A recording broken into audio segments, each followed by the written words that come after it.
In America, we pride ourselves on the peaceful transfer of power, right? Every time there's an election, we sit back and say the majestic transfer of power in a peaceful democratic society. But that's, in my opinion, a lie. It's only political power that we transfer peacefully. We do that, and we do it much better than, they did it in medieval England or in imperial Rome. We assassinate many, many fewer of our leaders. But the thing is, we still have a robust constitution. It's been damaged, but it's not extinct. So it limits the government's power. And we have a mostly operational election system that went bad in 2020, but has been largely corrected, that still gives the people a lot of political power in this country. It's not just apparent power. You still have a lot of power. And that means because the people are shaped by the culture, because their minds are shaped by the culture, and because they create the culture by the way they behave. Each one of you creates part of the culture, whether you dress like a slob or whether you dress like a gentleman and a lady. That is part of the culture that you are creating. That means that cultural power is the power. The only reason I started opening my mouth politically is because I realized that conservatives did not realize this. And by cultural power, yes, I mean the arts, but I also mean just behavior and things that we believe and things that we all accept as being true. And when cultural power changes hands or threatens to change hands, that's when the shooting starts, because that's when people are really threatened with loss of power. I mean, there's a reason that you can go to Georgetown and walk down Washington Street in Washington, D.C. to the Washington Monument, because he is like the only man in history who ever gave up power willingly. It is not something that happens. People want it. They want to keep it. They will kill to keep it. When you look at the Civil War in America did not start because Abe Lincoln said, I'm going to free the slaves. He said he was not going to free the slaves, but his election and the things that he did believe signaled to the South that the culture had turned against them, that the culture no longer accepted that we could go on half slave and half free. When I was a boy, the power of the post-war consensus, the power of the people who grew up, the greatest generation, was beginning to slip. And that's why when JFK was killed and RFK was killed and Martin Luther King was killed and George Wallace was shot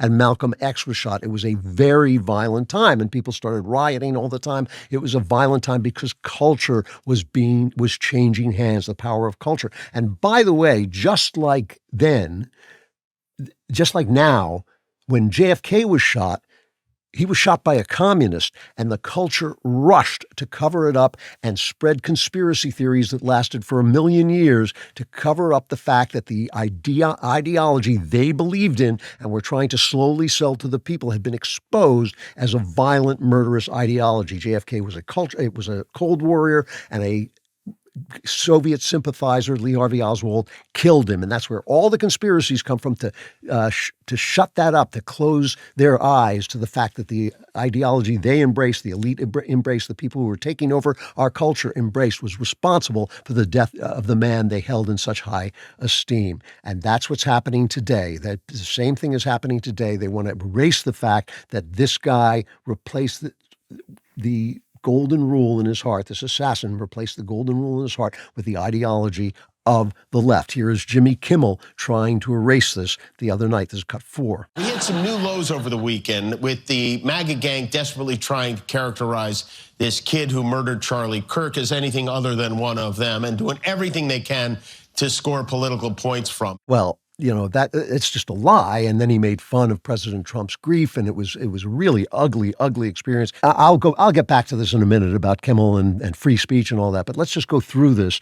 There was this clown on ABC News, a guy named Matt Gutman, which I love because that's the name of the villain, the fat man in the Maltese Falcon, Matt Gutman. His name is Casper Gutman in the Fat Man. But he reacted to those texts that you were just listening to as if there was some kind of love story. It's cut 5. It was very touching in a way that I think many of us didn't expect. A very intimate portrait into this relationship between the suspect's roommate and the suspect himself, with him repeatedly calling his roommate, who is transitioning calling him my love, and I want to protect you, my love.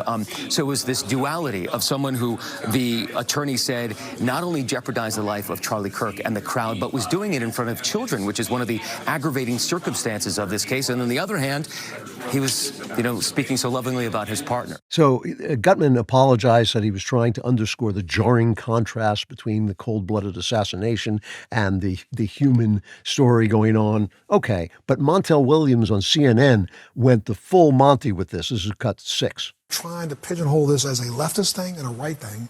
And what we're really talking about, hear me because I'm going to throw you when I say this. We're talking about a love-torn child, a kid. This is probably his first real relationship, and somebody was disparaging the person that he loved. He sat on that building for 30 minutes before he took the shot. Why did he wait until the first word trans came up? Then he took the shot. You think he heard it? He could hear it? I think he could hear it. I think he also, I don't believe he was motivated politically. I think this was motivated emotionally. I think this was a emotionally stunted person who literally, when I say it this way, just hear me, tried to defend his significant other. Yeah. Well, crap. This was a political idea, the idea that this guy could change sex, and he didn't like the fact that Charlie was talking about reality. And so, that's an ideology. That is a leftist ideology that, as I say, replaced the golden rule in this guy's heart. Then you got to some more sophisticated. So these are guys just exposing themselves for what they are, which I want them to do. I don't want to shut them up. I want them to talk as much as humanly possible so everybody can see what they are. But then there were more sophisticated people. Here's Caitlin Collins talking to Ted Cruz, who is pretty funny here as she tries to use the old leftist technique. Who knows why he acted as he did. Cut 7. We don't have a motive yet. We don't know yet. We're waiting. Obviously, we've heard what the governor's had to say, what the FBI director said today. Come on, we don't have a motive yet. We know. We don't have a motive yet. What's really? happening with? Really, that's CNN's position. I mean, from law enforcement, he just happened Senator. to fire the gun in celebration. You can't tell the motive. Senator, that's not what I said. And I said law enforcement hasn't laid out a direct motive. They've laid out a lot of evidence here of these messages and what actually the they shooter have. said They've said that he was a left-wing activist who hated Charlie Kirk. Pardon? Pardon is because the truth on CNN is such a shocking thing to hear the truth on CNN that she just was startled into a moment of silence. Am I not on CNN anymore? Somebody said something true. Look, Ted Cruz, of course, exactly right. But of all of these people, the worst and the most sinister was Barack Obama. He is a truly sinister character. And I'm saying that's polite on my part. I can't play the whole thing, so I can't really give you the feeling of it. But if you've ever read or seen Julius Caesar by William Shakespeare, and you've ever seen the famous Friend's Roman Countryman speech, I'll give it to you really quickly. Caesar has just been assassinated. Mark Antony goes out to manipulate the crowd into rebelling against the assassins. And he keeps saying, these assassins are honorable men, so they must have done the right thing. And then slowly, quietly unveils all the things that they did that were wrong and all the ways that Caesar loved the people and all the way that Caesar was a wonderful, wonderful guy. But he keeps saying, but these were honorable men, so I must be getting it wrong. I must be getting it wrong. That's what Barack Obama does. It is absolutely despicable. The fact that they are comparing, isn't it so beautiful the way Obama speaks as opposed to that rough, tough Trump? Let me just give you a minute of this so at least you get the feel, because it is Shakespearean in its wickedness. This is cut 12. So we have to extend grace to people during their period of mourning and shock. We can also, at the same time, say that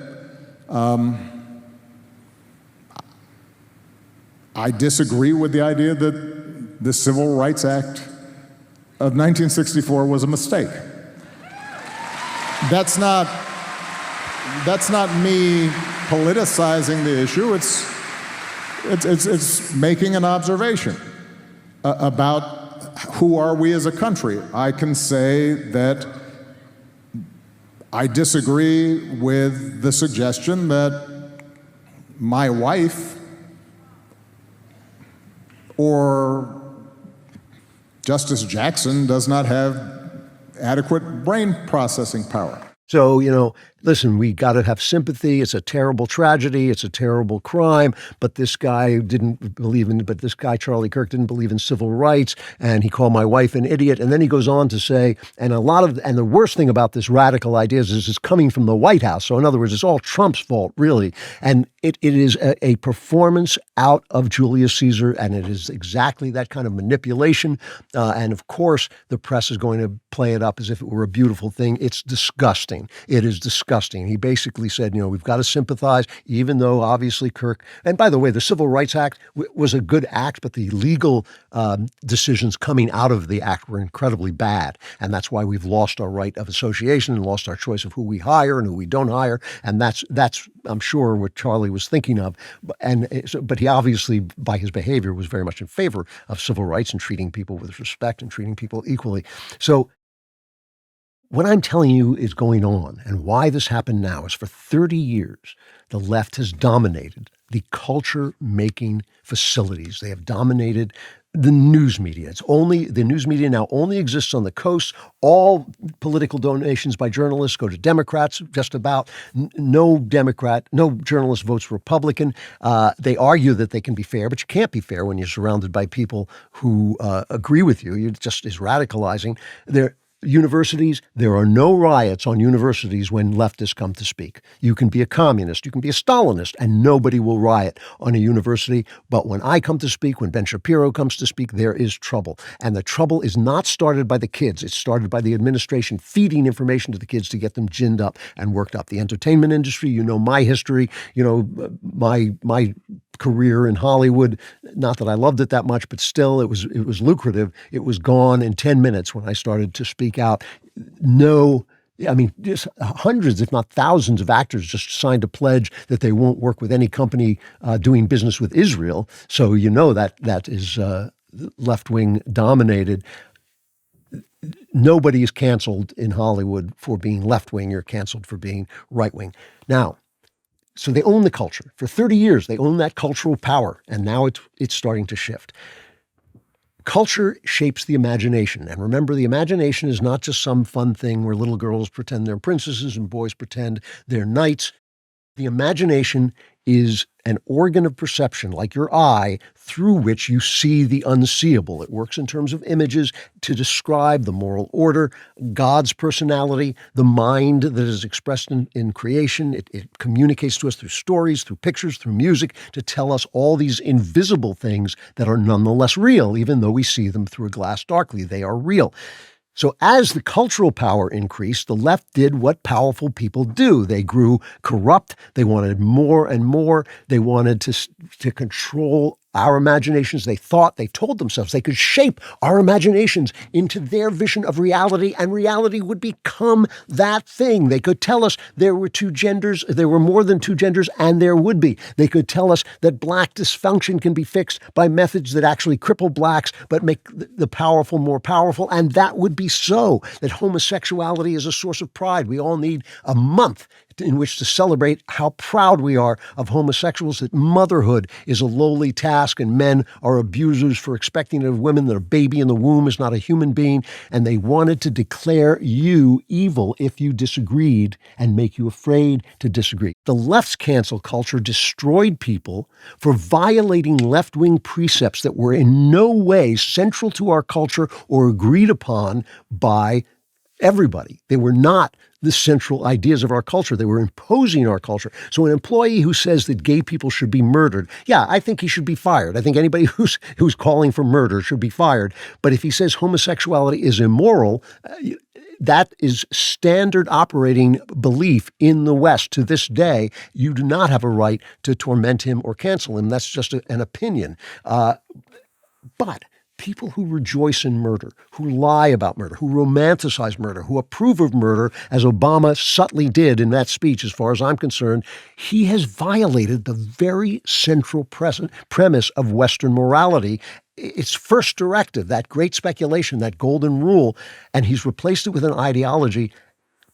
And that's something that does deserve consequences. The difference is not that we are better than they are. It's that we don't have the power they have, and power corrupts. And the left has used its massive cultural power to distort our imaginations. But the first person they had to distort was themselves. They are not lying. They are not lying. They have talked themselves into believing what they wanted us to believe. And now they've lost their monopoly, and they're standing there with their pants off and their completely distorted imaginations. We beat them. The pandemic exposed the extent of their bullying and dishonesty, and we were there to pick up on that because the DailyWire existed, because Joe Rogan existed, because Elon Musk took over X, because suddenly we had a voice that we created through the new technology, and we could expose who they were. And we did that work, and now they still think they can hide behind the force field, but the force field is no longer there. I'm not trying to shut the left up. I'm not at all. I'm just telling you that they are trying to hold on to their power, but they don't realize that it is gone. That power is gone. It is changing hands. What I'm saying is we are winning. That's why Charlie Kirk was killed. That's why it happened now. It doesn't mean make them guilty. It's not saying they have blood on their hands. I'm saying that's why the rhetoric got so heated. That's why everybody was Hitler. That's why, because they felt the power leaving their fingers, that cultural power on which all politics depend. So I'm ready to let them talk. Let America decide between the golden rule and leftism, right? That said, because leftism says agree with us or die, and the golden rule says treat others as you would be treated. Let America decide. For more Klavan-y magnificence, like and subscribe, and for even more, subscribe to The Andrew Klavan Show wherever you get your podcasts.